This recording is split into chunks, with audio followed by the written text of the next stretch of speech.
एक बार एक बहुत ही दुखी व्यक्ति एक महात्मा के पास आकर कहता है, मैं अपने जीवन से बहुत दुखी हूं। मैं अपनी बीवी, बच्चों और अपने परिवार को भी खुश नहीं रख सकता। मैं अपने लिए भी कुछ नहीं कर पा रहा। कभी कभी तो मुझे अपनी जिंदगी को खत्म कर देने के भी ख्याल आते हैं। आप इतनी साधनाएं करते हैं, इतनी तपस्या करते हैं, क्या आप मुझे कोई ऐसा मार्ग बता सकते हैं जिससे मैं अपने बुरे वक्त से बाहर आ सकूं? मेरा बहुत बुरा समय चल रहा है।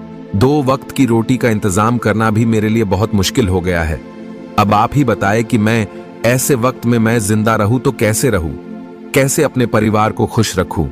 कृपया करके कोई साधारण सा तरीका बताने की कृपा करें ताकि मैं आसानी से समझ सकूं, क्योंकि मैं बहुत पढ़ा लिखा नहीं हूं। अगर आप बड़ी से बड़ी ज्ञान की बातें करेंगे तो शायद मैं कभी समझ भी नहीं पाऊंगा। यह सुनकर महात्मा ने मुस्कुराते हुए कहा कि तुम एक काम कर सकते हो। फिर महात्मा ने सामने की ओर इशारा करते हुए कहा कि उस ऊंची पहाड़ी पर एक मंदिर है और उस मंदिर के पास चींटियों का एक घर है जहां पर हजारों चींटियां रहती है। तुम्हें सुनने में बड़ा अजीब लगेगा, लेकिन वो चींटियां उस मंदिर की जमीन को खराब कर देती है, उस मिट्टी की उपजाऊ शक्ति को खत्म कर देती है, जिसके कारण वहां पर कोई भी पेड़ या कोई भी घास पनप नहीं पाती है। तुम मेरा एक काम करो, उसके बाद मैं तुम्हें तुम्हारे सवालों के जवाब दूंगा। तुम 7 दिन तक रोज उस पहाड़ी पर जाओ और उस चींटियों के घर को तहस नहस कर दो, उसको तोड़ दो। जब भी तुम्हें कोई चींटियों का घर दिखे मंदिर के आसपास तो उसे वहीं पर तहस नहस कर देना। लेकिन याद रहे, घर को तोड़ने में कोई भी चींटी मरनी नहीं चाहिए। इस बात को समझने का प्रयास करते हुए वो युवक वहां से चला गया। शायद उसको कुछ समझ में नहीं आया था कि महात्मा जी ऐसा क्यों करवा रहे हैं। तो वो उन चींटियों पर अन्याय कर रहे हैं, उनका घर तोड़वा रहे हैं, उन्हें नुकसान पहुंचा रहे हैं। आखिर कौन महात्मा ऐसा करेगा? लेकिन फिर भी उस महात्मा की बात मानते हुए वो अगले दिन से ही पहाड़ी पर जाना शुरू कर देता है। जब वो पहले दिन पहाड़ी पर पहुंचता है तो देखता है कि बहुत सारी चींटियां अपना खाना जुटाने में लगी हुई है। सारी चींटियां कतार से चल रही है और अनाज के छोटे छोटे कण उठाकर अपने घर में जमा करती जा रही है। ये देखकर पहले तो उस युवक का मन कमजोर पड़ गया। उसने सोचा कि ये इतनी मेहनत करके अपना घर भर रही है और मैं इनके घर को तबाह कर दूंगा तो इनको कितना बुरा लगेगा। लेकिन फिर उसने उस महात्मा की बात याद करते हुए उस घर को तोड़ना शुरू कर दिया। जल्द ही चींटियों में हाहाकार मच गया। वो इधर उधर दौड़ने लगी। अभी तक जो कतार से चल रही थी अब वो बिखर गई और इधर उधर अपनी जान बचाने के लिए भागने लगी। थोड़ी देर में घर टूट गया और सारी चींटियां इधर उधर छुपने के लिए भाग चुकी थीं। ये करने के बाद वो युवक दुखी मन से वापस अपने घर पर लौट आया। उसका मन परेशान था, दुखी था, पश्चाताप से भरा हुआ था। फिर उसने अपने बिस्तर पर रात में लेटे लेटे ही सोचा कि अब तो उन चींटियों का घर तबाह हो चुका है, अब वहां वापस जाने का क्या फायदा होगा, क्योंकि चींटियों का घर तहस नहस करने के लिए महात्मा जी ने कहा था, जो मैं कर चुका हूं। लेकिन फिर कुछ सोचकर अगले दिन उसने फिर से जाने का निश्चय किया और अगले दिन सुबह सुबह उठकर वो वापस उसी पहाड़ी पर पहुंच जाता है। पहाड़ी पर पहुंचकर वो उसी जगह पर पहुंचता है जहां पिछले सुबह उसने उस घर को तहस नहस कर दिया था। लेकिन वो ये देखकर चौंक जाता है कि उन चींटियों ने फिर से अपना घर उसी जगह पर बना लिया था और अब वो फिर से अपने घर के लिए सामान इकट्ठा करने में जुटी हुई थी। उस आदमी को देखकर लगा कि ये चींटियां कितनी मूर्ख है। इनको पता है कि कल ही इनका घर इसी जगह पर तबाह किया गया था और उसी जगह पर उन्होंने अपना नया घर भी बना लिया। और ये सोचकर वो आदमी हंसने लगा।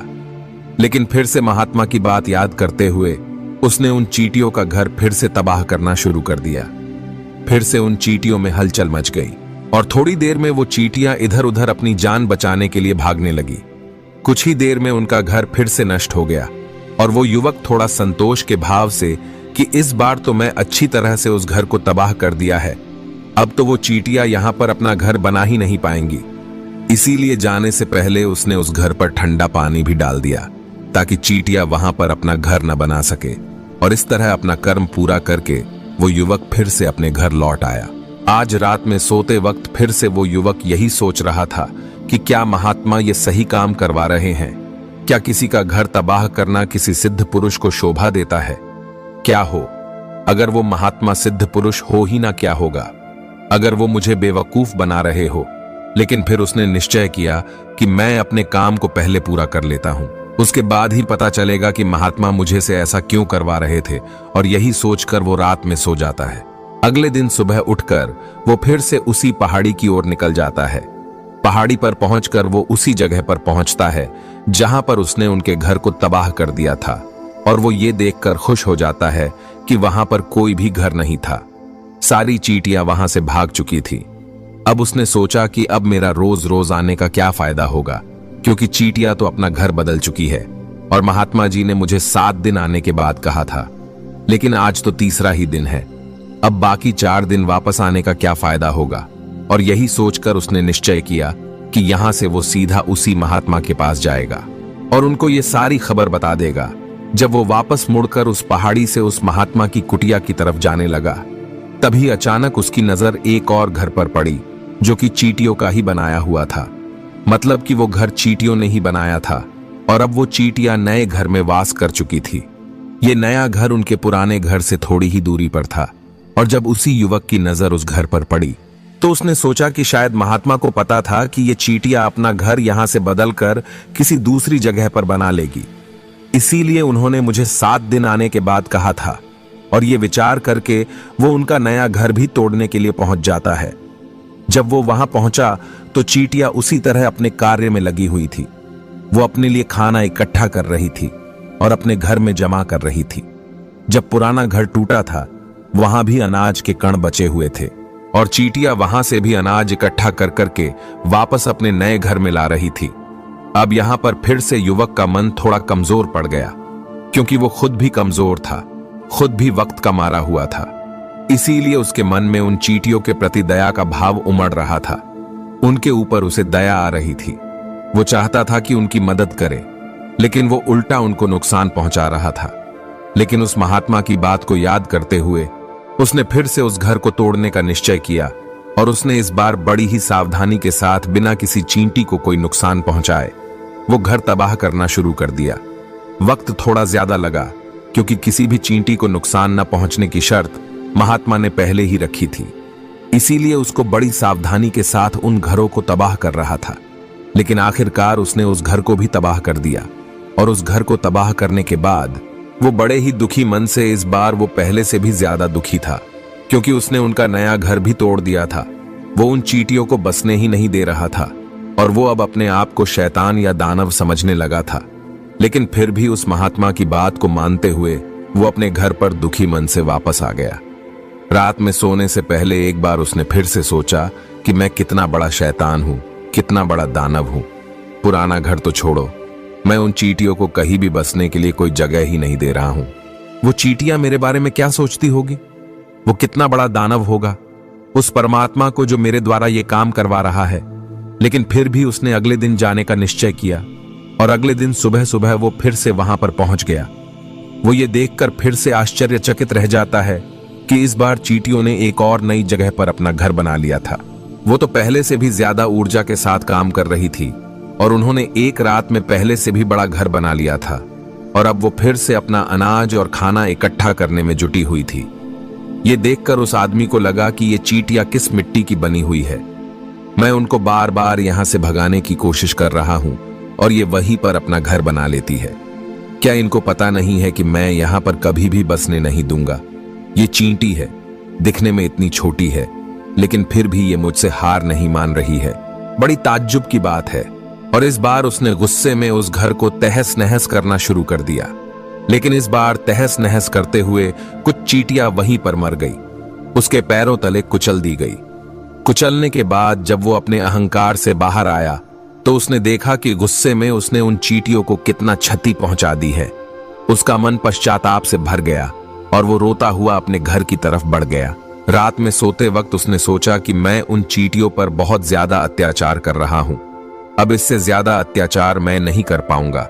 और यही सोचकर वो अगले दिन उन चींटियों के लिए अपने घर से थोड़ा आटा लेकर उसी पहाड़ी पर पहुंच जाता है।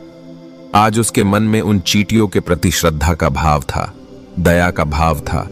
आज वो उनकी मदद करना चाहता था, और जब वो वहां पर पहुंचा तो चींटियां फिर से अपने नए घर को बनाने में जुटी हुई थी। उसने बड़े ही करुणा के साथ उन चींटियों को अपना लाया हुआ आटा खिलाया। अगले 7 दिनों तक वो ऐसा ही करता रहा। वो रोज सुबह जाता, उन चींटियों को अपने हाथों से आटा खिलाता। 7 दिन के बाद वो युवक उस महात्मा के पास पहुंचकर हाथ जोड़कर बोलता है कि हे महात्मा जी, मुझे माफ कर देना। मैंने उन चींटियों का घर तबाह करने के लिए बहुत कोशिश की। मैंने उनका घर तबाह किया भी। 1 बार नहीं 4 बार मैंने उनका घर तोड़ा। उसके बाद मैं हिम्मत नहीं कर पाया, उनके घर को नहीं तोड़ पाया।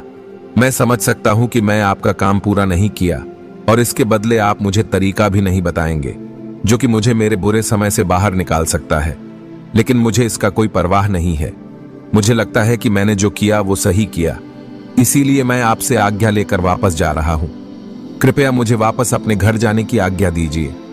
यह सुनकर महात्मा ने मुस्कुराते हुए कहा कि अरे बेटा, कहां चल दिए?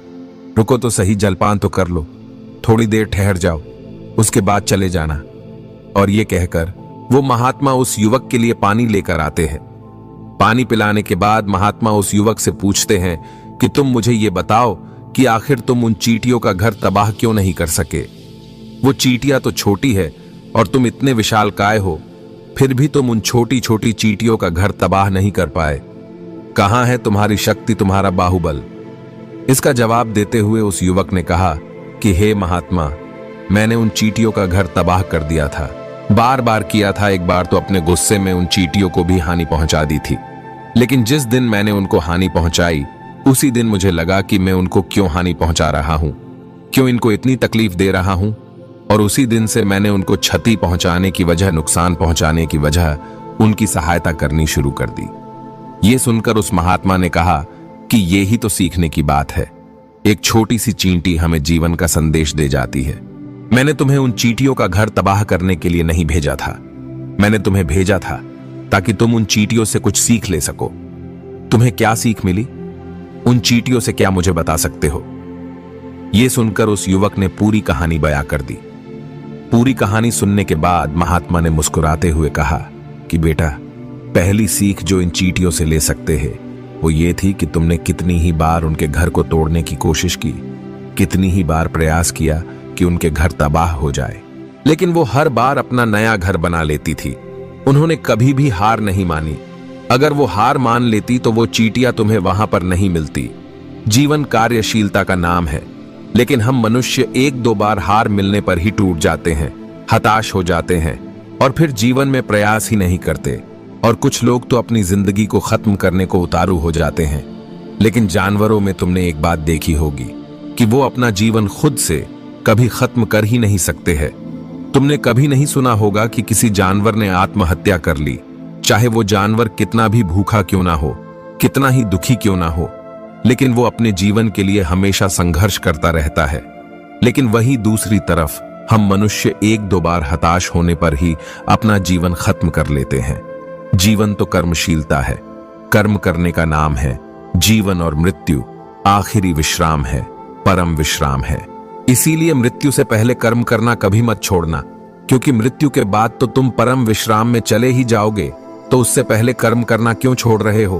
क्यों हताश हो रहे हो? अगर तुम्हारा एक घर टूट गया है तो दूसरा घर बनाने का प्रयास करो, कोशिश करो, और कोशिश करने वालों की कभी हार नहीं होती। ये तुम उन चींटियों से देख चुके हो। देखने में तुमसे कितनी छोटी है वो चींटियां और तुम इतने बड़े हो, लेकिन उनका मन तुम्हारा मन से इतना बड़ा है, इतना विशाल है